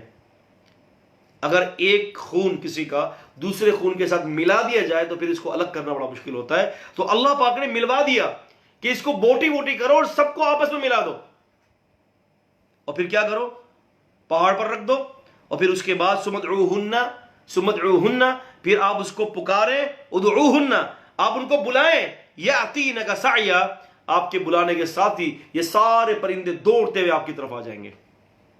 اور ایسا ہی ہوا کہ رب العزت والجلال نے یہ کام کر دیا اور اللہ پاک نے ابراہیم علیہ السلام کو اپنی قدرت کا نظارہ کروا دیا. جب انہوں نے دیکھا کہ انہوں نے بلایا اور سارے پرندے دوڑ کر آ گئے تو کہنے لگے کہ وَعْلَمْ أَنَّ اللَّهَ عَزِيزٌ حَكِيمٌ, میں جان گیا کہ اللہ تعالیٰ حکمت والا غالب بھی ہے اور حکمت والا بھی ہے. عزیز طالب علموں, آیت کے اختتام پر جو اللہ تعالیٰ کی صفتیں ہوتی ہیں, ان اللہ سمیع بصیر, اللہ سننے والا بھی اور جاننے والا بھی ہے, ٹھیک ہے, اور ان اللہ علیم بذات الصدور, اللہ تعالیٰ سینوں کے بھیدوں کو بھی جانتا ہے. ہے نا، یعلم ما فی السماوات والارض ویعلم ما تسرون وما تعلنون واللہ علیم بذات الصدور. اللہ تعالیٰ نے زمین آسمان کو پیدا کیا، فرمایا کہ ہم جانتے ہیں زمین اور آسمان میں کیا ہے، اور ہم جانتے ہیں کہ تمہارے سینے میں کیا ہے. واللہ علیم بذات الصدور، اللہ تعالیٰ سینوں کے بھیدوں کو جانتا ہے. آخری آیت کا تعلق پچھلے کانٹیکس کے ساتھ تھا. اسی طرح سے جو ہے یہاں پر فرمایا کہ اللہ تعالیٰ غالب اور حکمت والا ہے. اب اس غلبیت کا اور حکمت کا پچھلے قصے تینوں قصوں کے ساتھ عطف ہے. تینوں قصوں کے ساتھ اس کا جو ہے ایک جو ہے بڑا ہی زبردست تعلق ہے. وہ کیا ہے؟ عزیزن، اللہ غالب ہے. اللہ تعالیٰ اس بات پر غالب ہے کہ تمہیں مرنے کے بعد دوبارہ تمہاری مٹی سے تمہیں دوبارہ اٹھا کھڑا کرنے پر اللہ پر غالب ہے. اور حکیم یہ ہے کہ یہ جو مثالیں ہم نے آپ کو بتائی ہیں یہ اس لیے بتائی ہے کہ تاکہ ایمان والوں کا ایمان مضبوط ہو جائے، اور یہ اللہ کی حکمت ہے. تو ہر آیت کے آخری کا جو تعلق ہوتا ہے اس جو صفت اللہ پاک کی بیان کی جاتی ہے اس میں اللہ تبارک و تعالیٰ کی صفتوں کے حوالے سے بڑا گہرا تعلق ہوتا ہے. مثل الذین ینفقون اموالہم، فرمایا کہ مثال ان لوگوں کی ینفقون جو خرچ کرتے ہیں اموالہم اپنے مالوں کو فی سبیل اللہ اللہ کے راستے میں، کمثل حبۃ جیسے کہ اس کی مثال ایک دانے کی طرح ہے. انبتت جو اگتا ہے ایک دانہ، اور فرمایا کہ 7 سنابیلا اور 7 خوشے اگائے، ایک دانے سے 7 خوشے آ گئے. اور فرمایا کہ فی کل سنبلۃ مئۃ حبۃ، اور ہر خوشے میں 100 دانے ہو گئے. 7 دانے ہر خوشے میں 100 دانے، یعنی یوں سمجھ لیں کہ 700 دانے یہ آپ کے ہو گئے. آپ کے کتنے دانے ہو گئے؟ 700 دانے. یعنی اللہ تبارک و تعالیٰ جو ہے یہاں پر اس بات کا ذکر فرما رہے ہیں کہ اگر کوئی شخص اللہ کے راستے میں خرچ کرتا ہے تو 1 سے لے کر 700 گنا تک اس کو بڑھا دیا جاتا ہے. 1 سے لے کر 700 گنا تک بڑھا دیا جاتا ہے. اور یہ اللہ تبارک و تعالیٰ کی قدرت ہے اور اللہ تعالیٰ کی رحمت ہے کہ اللہ تعالیٰ اپنے بندوں پر عزیزوں کتنا شفیق ہے کہ اس کے اخلاص کو دیکھ کر اور اس کے خلوص کو دیکھ کر اللہ تبارک و تعالیٰ جو ہے ایک عمل کو آپ نے 1 روپیہ خرچ کیا اس کو بڑا بڑا کر رب العزت والجلال 700 گنا تک اس کو اجر آپ کو دے دے گا. تو فرمایا واللہ یضاعف لمن یشاء، اور اللہ تعالیٰ جو ہے جس کے لیے چاہے اس کو زیادہ کر دے. فرمایا 700 سے بھی زیادہ ہم لے جا سکتے ہیں. واللہ یضاعف، ہم زیادہ کر دیں لمن یشاء، جس کے لیے ہم چاہیں، جس کے لیے اللہ تعالیٰ چاہے اس کے لیے زیادہ کر دیں. واللہ واسع علیم، اور اللہ پاک بہت بڑی وسعت والے ہیں اور بہت بڑے جاننے والے ہیں. یاد رکھیں کہ مثل الذین ینفقون اموالہم فی سبیل اللہ، جہاں تک قرآن مجید میں جہاں بھی فی سبیل اللہ کا ذکر آتا ہے وہاں سے اولین مراد اللہ کے راستے میں جہاد کرنا ہے، اللہ کے راستے میں جہاد میں خرچ کرنا مراد ہے. الذین ینفقون اموالہم فی سبیل اللہ، وہ لوگ جو خرچ کرتے ہیں اپنے مالوں کو اللہ کے راستے میں، ثم لا یتبعون، اور پھر اس کے بعد وہ پیچھے نہیں پڑتے، ما انفقوا منا ولا اذى، کہ ان کا احسان مند کوئی بنے، ان کو احسان ان کا ادا کیا جائے، یا پھر وہ جو ہے کسی کو تکلیف دینا نہیں چاہتے. صدقہ خیرات کرنے کے بعد 2 کام بڑے ضروری ہیں اور اس کو ذرا ذہن میں رکھیں. وہ کیا ہے کہ جب آپ نے صدقہ کر دیا نا تو صدقہ کرنے کے بعد آپ نے احسان نہیں جتانا. ہمارے یہاں بہت سارے لوگ ہوتے ہیں نا احسان جتا دیتے ہیں کہ اگر کسی کی پرورش کر رہے ہیں کسی بھی موقع پر، ہاں بھائی یہ سارا میرا تو دیا ہوا ہے، اس کو میں نے تو سارا دیا ہے، پچھلی بات یاد دلا دی، یاد نہیں ہے میں نے تمہارے ساتھ اتنا کچھ کیا تھا، یاد نہیں ہے، بھول گئے سارے میرے احسانات. بس اس نے یہ بات کہی اور سارا صدقہ اس کا پانی پھر گیا. یا پھر عزا، تکلیف دے کر. اب یہ تکلیف دینا کیا ہے، آئیے اس کی بھی کچھ جھلک بتا دیتے ہیں آپ کو. پتا ہے اس کو کہ اس کا خرچہ ہر مہینے کا ہے، آپ نے اللہ کے راستے میں ہر مہینے کا خرچہ دیا نا. اب آپ جناب علی اس کو بلا رہے ہیں، بلا کر اس کو گرمی کے اندر کھڑا کر دیا اور منع کر دیا آج مت آنا کل آنا. اچھا جی اب مجبور ہے، کل آ جائے گا. وہ کل آیا بیچارہ، تو اب آج نہیں آ، آج ٹائم نہیں ہے، آج وہ گئے ہوئے کہیں، آپ پرسوں آ جائے. اس طرح سے 15-20 دن 15 چکر کھلائے، ایسی تکلیف دی کہ وہ گلٹی محسوس کرنے لگ گیا، وہ بندہ پریشان ہو گیا، افسوس کرنے لگا، شرمندہ ہو جاتا ہے کہ یا اللہ چپل گھسوا کر 2000 روپے دے رہا ہے. اللہ تعالیٰ فرما رہے ایسے جو ہے وہ مال کے جو ہے صدقے کا کوئی تمہیں فائدہ نہیں ہوگا، اپنے پاس رکھا کرو. ایسے اصل صدقہ تو یہ ہے کہ اگر کسی کو اللہ کے نام پر دینا ہے نا عزیز طالب علموں، تو اس کو بولو کہ میرے گھر پر مت آنا لینے کے لیے، میں تمہارے گھر پر پہنچوں گا اور اس کا احسان ادا کریں کہ اس کی وجہ سے اللہ نے توفیق دی ہے آپ کو کہ آپ اس کی ہیلپ کر رہے ہو.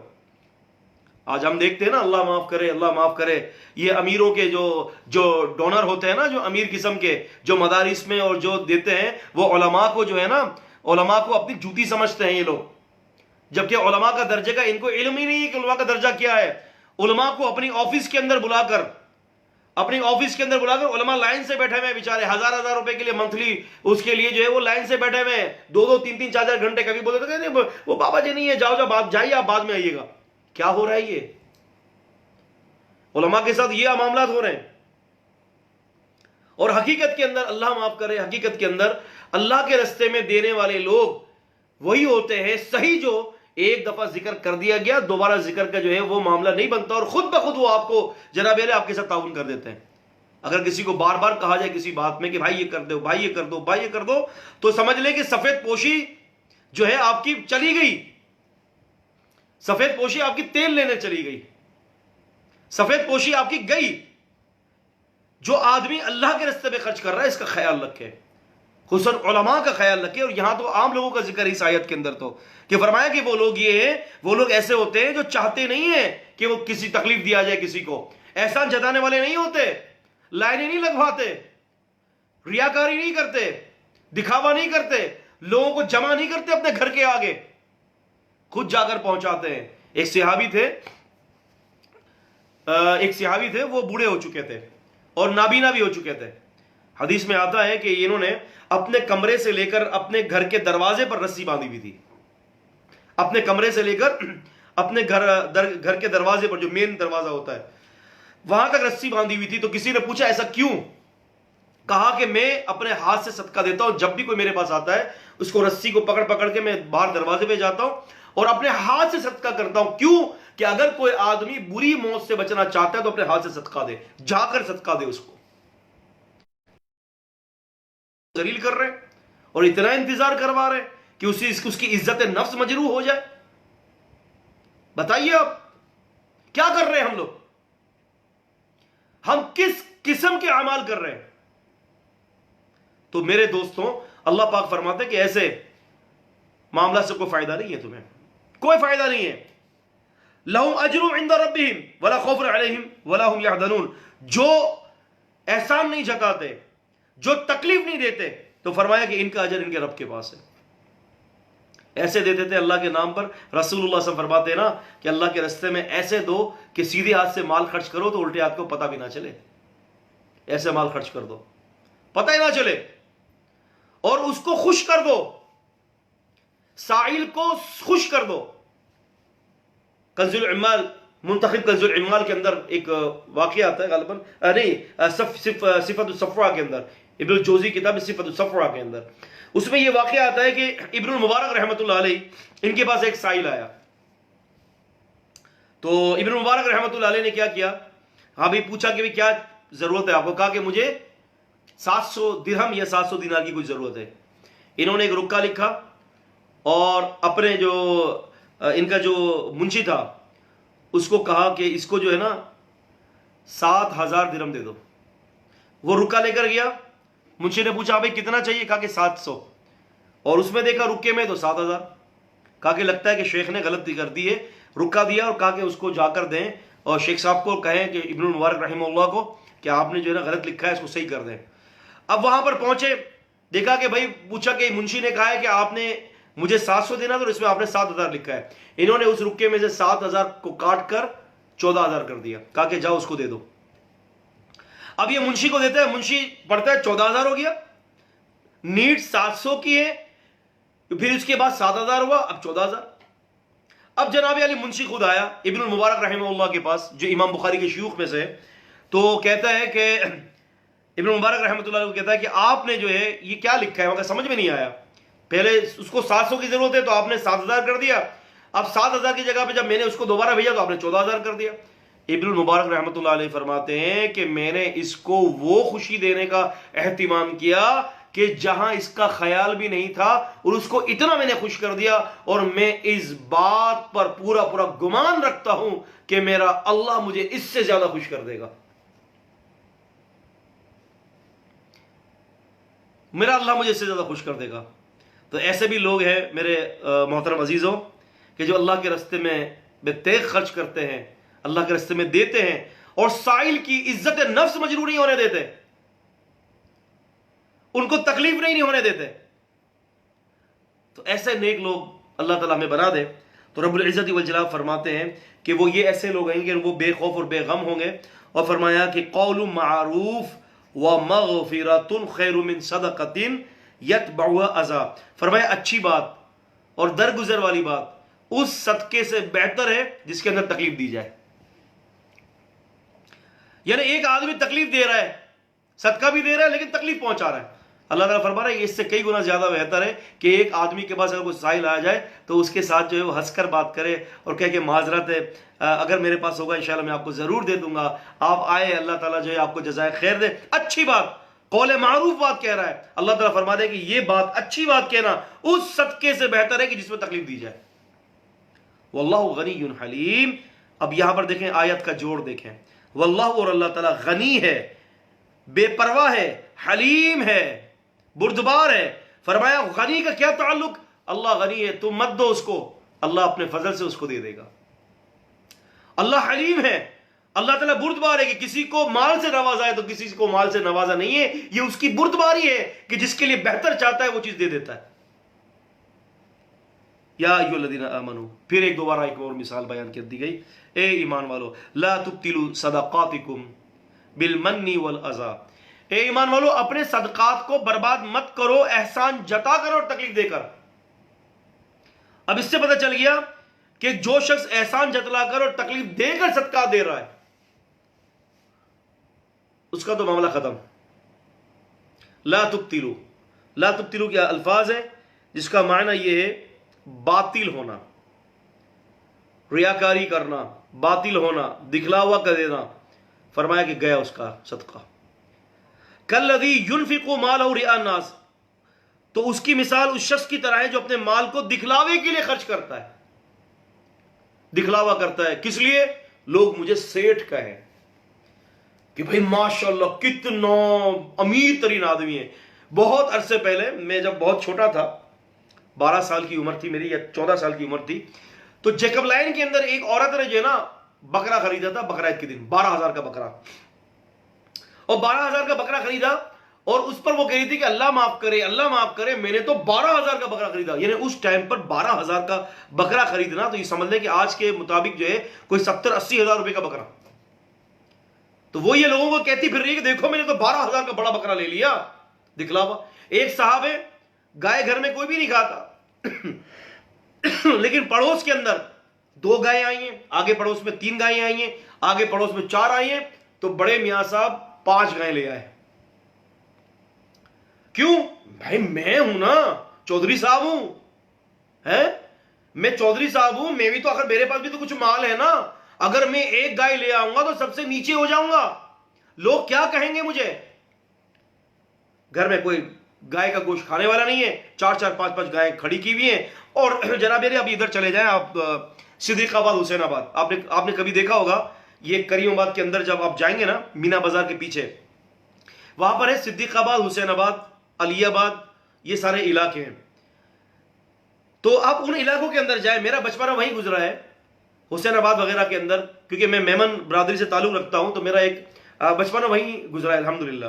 تو وہاں پر میں نے بالکل، آپ یقین مانے، میں نے خود نے دیکھا کہ 10-10 لاکھ کی گائیں، 15-15 لاکھ کی گائیں آئی ہیں، اور اس گایوں کی جو ہے جناب علی موویز بن رہی ہیں، اس کی ویڈیو بن رہی ہیں، اس کی پکچرز کھینچی جا رہی ہیں اور فیس بک پہ چڑھایا جا رہا ہے. کیوں بھائی؟ آپ نے اس لیے جناب علی گائے کی قربانی کی ہے کہ آپ کو لوگ واہ واہ کریں، آپ کی واہ واہ مچ جائے. تو فرمایا کہ یہ ریاکاری مت کرو، ریاکار سے اللہ تعالیٰ عمل کو قبول نہیں کرتا. اللہ تعالیٰ ریاکار کے جو ہے راضی نہیں ہوتا. رسول اللہ صلی اللہ علیہ وسلم فرماتے ہیں کہ قیامت کے 3 شخص آئیں گے. آپ نے فرمایا ایک قاری قرآن آئے گا، آپ نے فرمایا کہ ایک امیر ترین آدمی آئے گا جو صدقہ خیرات کرنے والا، اور آپ نے فرمایا کہ ایک مجاہد آئے گا. نبی علیہ السلام فرماتے ہیں کہ مجاہد کو لایا جائے گا، پوچھا جائے گا ہاں بھائی تو نے کیا کیا اللہ کے لیے؟ وہ کہے گا کہ اے اللہ میں تو تیرے راستے میں نے جہاد کیا اور میں نے اپنی جان کو قربان کر دیا. اللہ تعالیٰ فرمائیں گے کذبتا، تو جھوٹ بولتا ہے، تو نے اس لیے جہاد کیا، تو نے اپنی جان اس لیے گوائی کہ لوگ تجھے یہ کہیں کہ بڑا جری آدمی ہے اور بڑا بہادر ہے، اور تجھے وہ چیز مل گئی۔ اب فرشتوں کو حکم دے گا اللہ پاک کہ پکڑ لو اس کو جکڑ لو اور جہنم کے اندر پھینک دو۔ دوسرے کو بلایا جائے گا، ہاں بھائی تو نے کیا کیا؟ اے اللہ دن اور رات مال خرچ کرتا رہا۔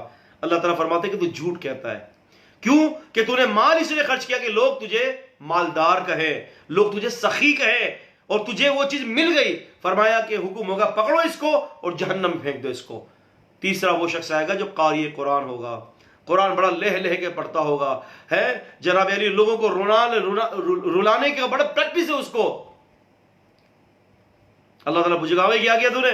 یا اللہ دن و رات قرآن پڑھتا رہا، قرآن کی تعلیم دیتا رہا۔ اللہ تعالیٰ کہیں گے جھوٹ بولتا ہے، اس لیے کیا کہ تجھے لوگ قاری کہے، تجھے حافظ کہے، اس لیے تو نے یہ کیا ہے۔ فرمایا پکڑو اس کو بھی جہنم میں پھینک دو۔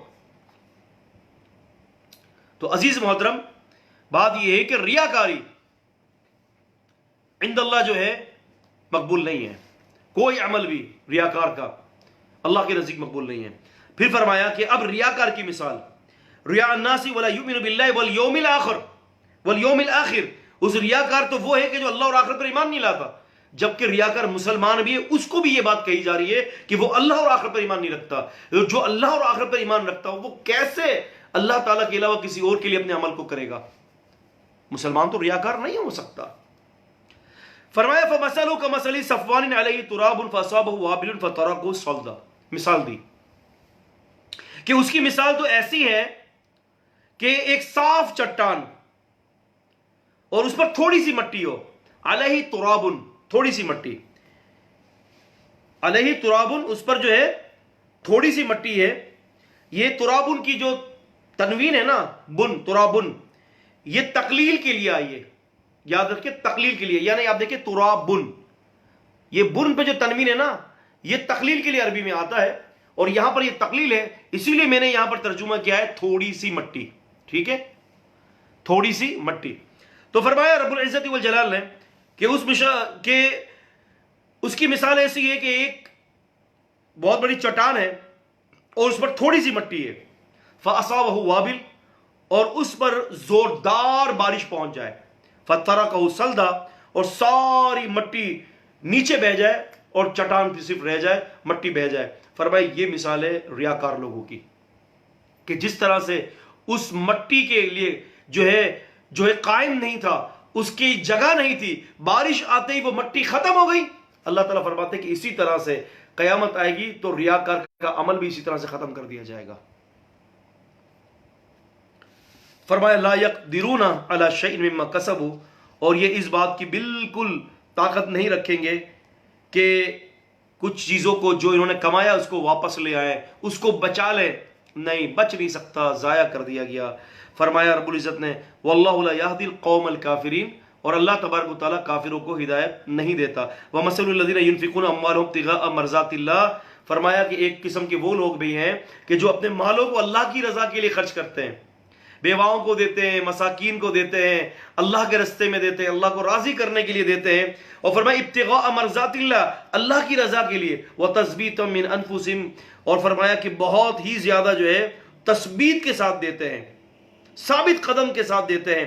تو فرمایا کمثل جنت بربوہ، تو ان کی مثال کیا ہے کہ ایک باغ ہے اور بہت بربوہ، ربوہ کہتے ہیں اونچی جگہ کو، اصابہ وابل فاتت اکولها ضعفین، ایک آدمی کا باغ بہت اونچی جگہ پر ہے، فرمایا بارش آتی تو دگنا اس کے اندر پھل آتا ہے، اور فرمایا کہ فإن لم يصبها وابل فطل، اگر اس پر بارش نہ بھی پہنچے تو فطل، فرمایا کہ جو پھوار پڑتی ہے نا، یہ پھواری ان پھلوں کے پانی کے حوالے سے کام دی جاتی ہے اور پھواری ان کے لیے کافی ہو جاتی ہے۔ واللہ بما تعملون بصیر، اللہ تعالیٰ جو کچھ تم عمل کرتے ہو وہ دیکھتا ہے۔ یہاں پر اللہ پاک نے فرمایا اگر بارش بھی نہیں آئے تو پھوار کافی ہو جاتی ہے۔ یہاں اللہ تعالیٰ کہہ رہے کہ جو لوگ میرے لیے خرچ کرتے ہیں نا، فرمایا کہ ان کا مال اللہ تبارک و تعالیٰ ہر حال کے اندر قبول فرماتے ہیں۔ واللہ بما تعملون بصیر، اور جو کچھ تم عمل کرتے ہو اللہ تعالیٰ اس کو دیکھ رہا ہے۔ ایود احدکم، پھر ایک مثال دے کر سمجھایا گیا کہ کیا تم چاہتے ہو تم میں سے کوئی ایک، ان یہ کہ تکون لہ جنت، کہ اس کا ایک بہترین باغ ہو، من نخیل، کھجور کا، واعناب، اور انگور کا، اور تجری من تحتی الانہار، اور اس کے ساتھ ہی نہریں جاری ہوں، لہو فیہا من کل ثمرات، اور اس باغ کے اندر ہر قسم کے فروٹس ہوں، ہر قسم کے جو ہے پھل ہوں، فاصابہ الکبر، اور فرمایا کہ وہ آدمی پھر بوڑھا بھی ہو جائے، وَلَهُ ذُرِّيَّةٌ ضُعَفَاء، اور اس کی اولاد بہت ناتواں ہو، چھوٹے چھوٹے بچے، آدمی بوڑھا ہے۔ اب یہاں مثال کو ذرا سمجھیے گا کہ فرمایا کہ ایک بہترین باغ ہے جس میں کھجوریں بھی اگتی ہیں اور جس میں جو ہے انگور بھی ہیں، اور پھر فرمایا کہ اس کے ساتھ ہم نے نہریں جاری کر دی، اور مختلف قسم کے جو ہے فروٹس جو ہے اللہ پاک وہاں ادھر کریٹ کرتا ہے، وہاں پیدا کرتا ہے، اور فرمایا کہ وہ آدمی اپنی ذات کے اعتبار سے بوڑھا ہے اور بچہ جوان نہیں ہے، چھوٹے چھوٹے بچے ہیں۔ فرمایا کہ فَأَصَابَهَا إِعْصَارٌ فِيهِ نَارٌ، پھر ایک بگولا آ جاتا ہے اچانک سے اور اس کے اندر آگ ہوتی ہے، فَأَحْتَرَقَتْ، تو پھر یہ ہوتا ہے کہ اس بگولے نے آگ کے پوری کھیتی کو جلا ڈالا۔ اب ایک آدمی بوڑھا، مجھے یہ بتائیے جو بالکل بوڑھا ہے آدمی اور بہت ضعیف ہو چکا ہے، وہ کیسے دوبارہ کھیتی باڑی کرے گا؟ وہ تو کر نہیں سکتا۔ اپنے بچوں سے مدد کیسے لے گا جبکہ بچے بھی معصوم اور چھوٹے ہیں؟ اس سے یہ پتہ چلتا ہے کہ جو ریاکار، جو منافق ہوتا ہے نا، اس کی مثال ایسی ہے کہ وہ اپنے عملوں کو برباد کر دیتا ہے لیکن اب دوبارہ عمل کو لا نہیں سکتا، دوبارہ عمل کو برقرار نہیں رکھ سکتا۔ جو ریاکاری کی وجہ سے جو عمل برباد ہوئے سو وہ اب وہ واپس آنے والے نہیں ہیں۔ کذالک یبین اللہ لکم الآیات، اسی طرح سے اللہ تبارک و تعالیٰ جو ہے اپنی نشانیاں تم پر کھول کھول کر بیان کرتے ہیں، لعلکم تتفکرون، تاکہ تم لوگ جو ہے وہ غور و فکر کرنے والے بن جاؤ، تمہارے اندر فکر پیدا ہو جائے، تمہارے اندر غور پیدا ہو جائے کہ تم جو ہے اللہ تبارک و تعالیٰ کے لیے عمل کرو، ریاکاری سے بچو، کسی کو تکلیف مت دو، احسان مت جتلاؤ۔ آپ کیا سمجھتے ہیں، ہم کیا سمجھتے ہیں کہ کیا ہم اللہ کے راستے میں کسی کی مدد کر کے ہم بڑے بن جاتے ہیں؟ ہرگز نہیں۔ یہ تو اللہ کا آپ پر فضل ہے کہ اللہ نے آپ کو توفیق دی ہوئی ہے۔ یہ الحمدللہ سورہ بقرہ کی یہ چند آیتیں آج ہم نے پڑھی ہیں، انشاءاللہ تعالی کل ہماری سورۃ البقرہ مکمل ہو رہی ہے اللہ تعالیٰ کی توفیق سے، اور سارے ساتھی کل خوب تشریف لائیں، انشاءاللہ ہم سورۃ البقرہ کے حوالے سے بات کریں گے۔ اب ہم چلتے ہیں اپنے سوال و جواب کی نشست کی طرف، کہ کوئی سوال اگر ہوگا تو اس کا انشاءاللہ جواب دیا جائے گا۔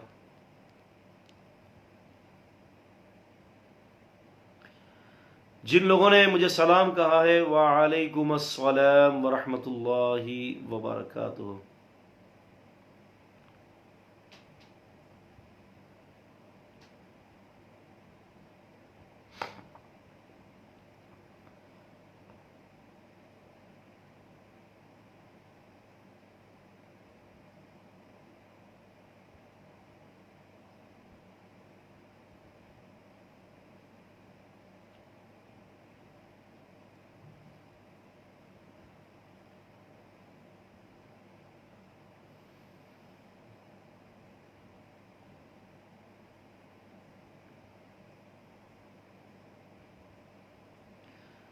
جی سوالات ہوں تو آپ ارسال کر دیجئے تاکہ آپ کے سوالات کے جوابات دیے جائیں۔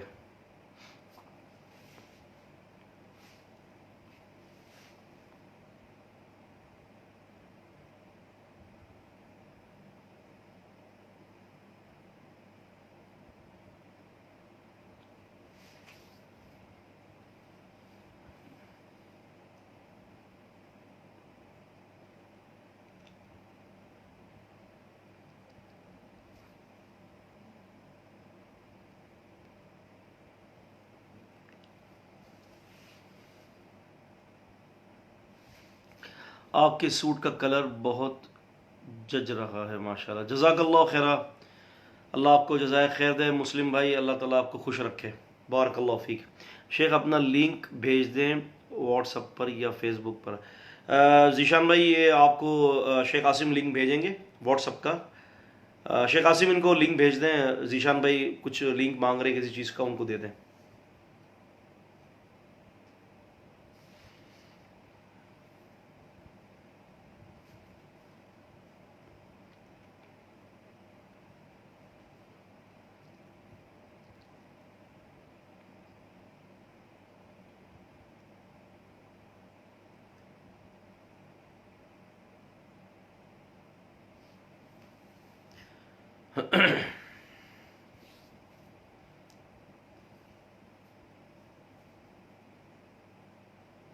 سوالات اگر ہوں تو آپ بھیج دیں مجھے، انشاءاللہ سوالات کے جوابات دیے جائیں گے. اور جو ساتھی ہیں نا وہ سارے اس ہمارے پروگرام کے لنک جو ہے نا شیئر تیزی سے کریں آگے، تاکہ یہ کہ اور لوگ بھی جو ہے اس میں شامل ہو جائیں. اچھا، جمعے کا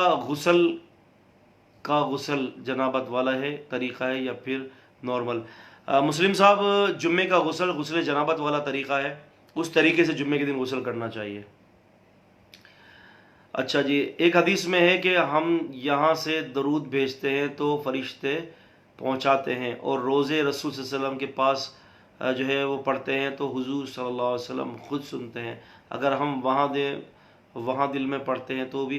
دیکھیں دانیال صاحب، نبی پاک صلی اللہ علیہ وسلم کا خود کا درود کے سننے کے حوالے سے روایات ضعیف ہیں، اور جو روایت جو ہے وہ صحیح سند کے ساتھ جو ثابت ہے وہ یہ ہے کہ رسول صلی اللہ علیہ وسلم فرماتے ہیں کہ تم کہیں بھی ہو تمہارا درود مجھ تک پہنچا دیا جاتا ہے، اللہ تعالیٰ پہنچاتے ہیں فرشتوں کے ذریعے. تو یہ صحیح سند کے ساتھ ہے.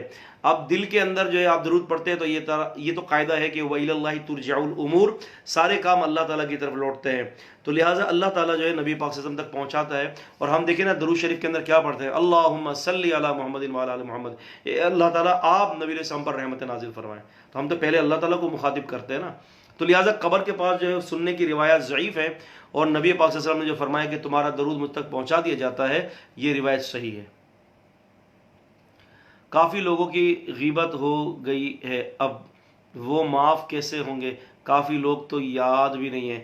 آپ جو ہے نا بات یہ کہ اگر کسی کے حوالے سے غیبت ہو گئی ہے تو جن کو جانتے ہیں ان سے معافی مانگے، اور جن کو نہیں جانتے تو ان کے لیے مغفرت کی دعائیں کریں. یا اللہ میں نے جس کی غیبت کی ہو، یا اللہ سب کی مغفرت فرما دے، اور آئندہ توبہ کر لیں تاکہ اللہ تبارک و تعالیٰ توبہ کو قبول فرما لے.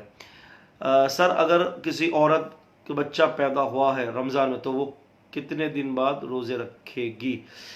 دیکھیں جب بچہ پیدا ہوا ہے نا تو اب تو لازمی سی بات ہے کہ اللہ آپ کا بھلا کرے، جب تک کہ نفاس کی حالت ہے، نفاس کی حالت جو ہے وہ 40 دن بھی ہو سکتی ہے، کم بھی ہو سکتی ہے. تو جب تک نفاس کی حالت میں ہے تب تک جو ہے وہ روزہ نہیں رکھے گی. اب نفاس کی حالت کے اندر اب بچے کو دودھ پلانا بھی ہے، تو اگر وہ عورت دودھ پلائے بچے کو تو تب بھی اس کو بھی اللہ پاک نے جو ہے نا وہ ایک رخصت دی ہے کہ وہ عورت جناب علی جو ہے وہ روزے نہ رکھے. اللہ تعالیٰ فرماتے ہیں کہ فعدۃ من ایام اخر. پھر اس قسم کے لوگ جو ہوتے ہیں نا، مریض ہو گئے یا مسافر ہو گئے، یا کوئی عورت جو ہے جناب علی حاملہ ہے یا وہ دودھ پلا رہی ہے، تو اللہ پاک فرماتے ہیں ایسے لوگوں کے لیے کہ دیگر دنوں میں گنتی پوری کریں. واللہ اعلم.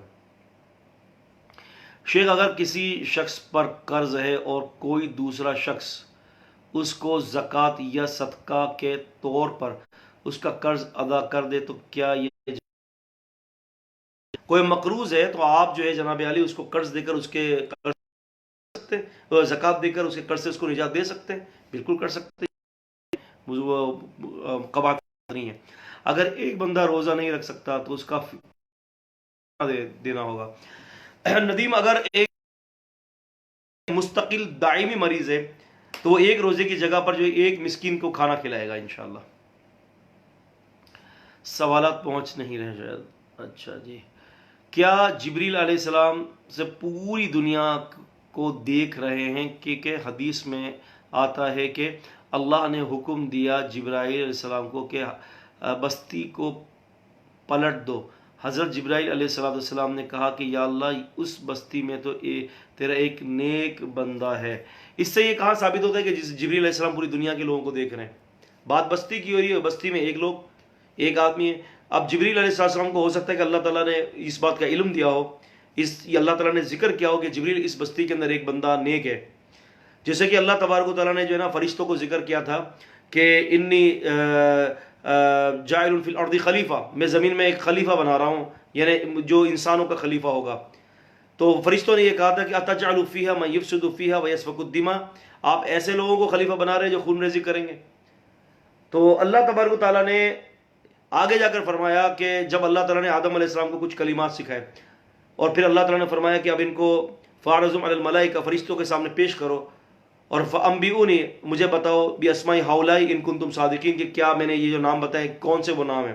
تو اس وقت فرشتوں نے کیا کہا کہ لا علم لنا الا ما علمتنا، ہمیں کچھ ہی کس بات کا بھی علم نہیں ہے سوائے اس کا کہ جو تو نے ہمیں سکھا دیا. تو اس آیت سے ہمیں پتہ چلتا ہے کہ اگر اس قسم کی کوئی بات بھی ہے تو اللہ پاک اپنے فرشتوں کو سکھاتے اور بتاتے ہیں، فرشتہ خود عالم غیب نہیں ہوتا. اگر کوئی بیمار ہے وہ روزہ بعد میں رکھتا ہے تو اس کو پورا ثواب ملے گا. اگر کوئی بیمار ہے، شرعی عذر ہے اور بعد میں روزہ رکھتا ہے تو انشاءاللہ تعالی اللہ کی رحمت بڑی وسیع ہے، اللہ پاک اس کو پورا ثواب دیں گے. پورا ثواب کیوں نہیں ہوگا؟ ضرور، جب وہ پورا روزہ رکھ رہا ہے تو ثواب بھی پورا ہوگا انشاءاللہ. اللہ کی رحمت سے یہی امید ہے. شیخ صاحب پورا سوال تو پڑھ لے میرا، پورا سوال آپ کا. کیا جبرائیل علیہ السلام پوری دنیا کے دیکھ رہے ہیں؟ کیونکہ حدیث میں آتا ہے کہ اللہ تعالیٰ کو حکم دیا ہے کہ جبرائیل علیہ السلام کو بستی کو پلٹ دو. حضرت جبرائیل علیہ السلام نے کہا کہ یہاں اللہ اس بستی میں تو تیرا ایک نیک بندہ ہے. ہاں تو میں نے بتایا تو صحیح نا دانیال کہ اس کے اندر یہ کہاں لکھا ہوا ہے؟ پورا سوال میں نے پڑھا ہے، اس کے اندر تو اس بات کا ذکر نہیں ہے کہ اللہ تبارک و تعالیٰ نے جو ہے جبرائیل علیہ السلام کو پوری دنیا جو ہے نظر آ رہی ہے. ایسا تو کچھ بھی نہیں ہے. کسی جگہ پر اگر کوئی ایک بندہ نظر آ گیا تو یہ اللہ کی قدرت ہے، اللہ تعالیٰ دکھا دیتا ہے. اچھا جی، صدقۃ الفطر کتنا دینا ہوگا؟ صدقۃ الفطر امجد صاحب یاد رکھیں کہ اجناس کی شکل میں دیں. اگر آپ گھر میں جو ہے چاول کھاتے ہیں یا آپ گھر میں آٹا کھاتے ہیں تو اجناس کی شکل میں دیں کہ 2.5 کلو آٹا دے دیں یا 2.5 کلو چاول دے دیں. تو لہٰذا جو چیز بندہ گھر میں زیادہ کھاتا ہے نا تو وہ اس چیز کو دے گا. ہمارے یہاں جو پیسے دے جاتے ہیں نا تو یہ پیسے دینا شریعت سے ثابت نہیں ہے. پیسے مت دیجئے امجد صاحب، بلکہ آپ صدقۃ الفطر جو ہے نا اجناس کی صورت میں دیں. اب اگر آپ گھر کے اندر چاول زیادہ کھاتے ہیں تو نارمل سے 2.5 کلو چاول جو ہے آپ لے لیں اور آپ چاول اللہ کے راستے میں دے دیں، صدقۃ الفطر ہو گیا. آٹا کھاتے ہیں تو آپ آٹا دے دیں. لہٰذا پیسے دینا ثابت نہیں ہے. اگر کوئی جان بوجھ کر روزہ چھوڑ دے گا تو کتنا دیا ہوگا؟ جان بوجھ کر روزہ اگر ندیم صاحب وہ چھوڑتا ہے تو جان بوجھ کر توڑتا ہے روزہ تو 2 مہینے کے روزے رکھے گا. وہ ایک روزے کی جگہ پر 2 مہینے کے روزے. اگر کوئی کسی کا مال کھا لے اور اس کو پتہ بھی نہیں تو اس کی طرف سے صدقہ کر سکتے ہیں یا اس کو بتا دیں صحیح ہے جو کا آپ کا ملی کھایا؟ دیکھیں ذیشان، بات یہ ہے کہ اگر آپ نے کسی کا ایک مثال ہے کہ اگر کسی شخص نے کسی کا صدقہ کھا لیا ہے اور آپ پتہ نہیں کہ وہ بندہ کدھر ہے تو آپ وہ صدقہ تو نہیں کر سکتے کیونکہ وہ مال آپ کا ہے ہی نہیں. اب اس کا بہتر طریقہ یہ کوشش کی جائے کہ ان کے وارثوں کو تلاش کیا جائے اور وہ مال رکھ لیا جائے الگ، تاکہ جیسے ہی اس کے وارث آ جائیں یا وہ خود مل جائے تو اس کو لوٹا دو. اب آپ کی نیت واپس کرنے کی ہے تو انشاءاللہ تعالی امید ہے کہ اللہ تبارک و تعالیٰ قیامت کے دن آپ کے لیے خیر کا فیصلہ فرمائیں گے. ایک حدیث میں ہے کہ ہم یہاں سے درود بھیجتے ہیں تو فرشتے پہنچاتے ہیں اور روزے رسول صلی اللہ علیہ وسلم سے پاس پڑھتے ہیں تو حضور صلی اللہ علیہ وسلم خود سنتے ہیں. اگر ہم وہاں دل میں پڑھتے ہیں، میں نے اس کا جواب دے دیا ہے دانیال صاحب.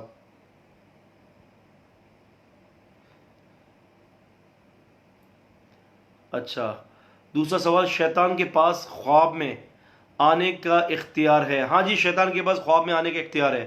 رسول اللہ صلی اللہ علیہ وسلم کو بھی اختیار ہے کہ اللہ ان کو کسی کے بھی خواب میں دکھا سکتا ہے. ہاں جی، اللہ، یہ نبی علیہ السلام کا اختیار نہیں ہے، یہ اللہ تبارک و تعالیٰ کے پاس یہ اختیار ہے کہ اللہ تعالیٰ جس کو چاہے نبی علیہ السلام کو زیارت کروا دے. لیکن بات یہ کہ جو دانیال ہم لوگ جو خواب میں دیکھتے ہیں نا تو ہمارے پاس اس کی بات کیا شیورٹی ہے کہ ہم نے اللہ کے نبی صلی اللہ علیہ وسلم کو خواب میں دیکھا ہے. حدیث میں آتا ہے کہ نبی صلی اللہ علیہ وسلم فرماتے ہیں کہ شیطان میری صورت میں نہیں آ سکتا، لیکن یہ تو نہیں لکھا ہوا نا کہ نبی علیہ السلام نے یہ تو نہیں فرمایا نا کہ شیطان کسی اور کی صورت میں آ کر یہ نہیں کہہ سکتا کہ میں اللہ کے نبی ہوں. یہ کر سکتا ہے اس طرح سے. تو لہٰذا رسول اللہ صلی اللہ علیہ وسلم کی ایک حدیث بخاری شریف کی، اس کو ضرور یاد رکھنا چاہیے. آپ نے فرمایا جس نے مجھے خواب میں دیکھا ان قریب وہ مجھے بیداری میں دیکھے گا. تو اس سے بعض محدثین اور شارحین فرماتے ہیں کہ اس سے پتہ چلتا ہے کہ نبی علیہ السلام کا خواب میں دیکھنا، نبی علیہ السلام کو خواب میں دیکھنا، زیادہ تر اس سے مراد صحابہ کرام کی ہے. سوال تیسرا، شیطان اور فرشتے کیا دلوں کے حال جانتے ہیں ہمارے؟ اگر جانتے ہیں تو کیا یہ شرک ہوگا؟ نہیں، شیطان اور فرشتے دلوں کے حال تو جانتے نہیں ہیں، الا یہ کہ اللہ تبارک و تعالیٰ کی منشا ہو کہ کوئی دل کی بات ان تک اللہ تعالیٰ جو ہے اس راز کو جو ہے فاش کر دے یا اللہ تعالیٰ کو بتا دے. جیسے کہ میں نے کل کی گفتگو یا غالباً پرسوں کی گفتگو میں فرشتوں کے حوالے سے اس پر تفصیلی بات کی تھی. اب جہاں تک جو ہے وہ اس کا تعلق ہے جنوں کا یا شیاطین کا، تو یوسوسو فی صدور الناس، اللہ پاک فرماتے ہیں کہ یہ لوگوں کے سینوں تک جو ہے وسوسے ڈالتا ہے. تو پتہ چلتا ہے کہ اس کی اپروچ سینوں تک ہے، سینوں کے اندر تک اس کی اپروچ ہے. اور یہ طاقت اللہ نے دی ہے جو کہ ایک عارضی طاقت ہے، پھر اللہ تعالیٰ ان سے یہ طاقتیں چھین لیتا ہے. واللہ اعلم.